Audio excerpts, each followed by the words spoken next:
ఈ మధ్య కాలంలోనే జయేంద్ర సరస్వతి స్వామి వారు కామాక్షి పరదేవతకి అభిషేకం చేయడం కోసం బిలాకాశంలోకి వెళ్ళారు.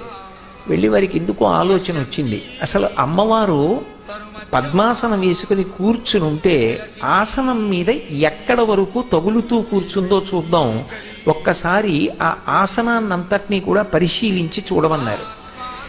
అక్కడ ఉన్నటువంటి ఆసనాన్ని కొద్దిగా కదిపి ఆ ఉన్నటువంటి వ్యవస్థని మార్చి చూస్తే అసలు అమ్మవారు ఆసనం మీద కూర్చుని లేదు, ఆవిడ ఆకాశంలో తేలుతూ ఉంది.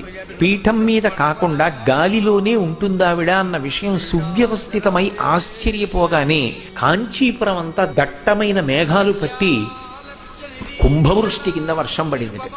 మళ్ళీ ఆ ఆసనాన్ని మూసేసే వరకు, అంటే ఆవిడ బిలాకాశమునందు ఉంటుంది. అంత గొప్ప దేవతాస్వరూపం. ఆవిడికి కామాక్షి అని పేరు.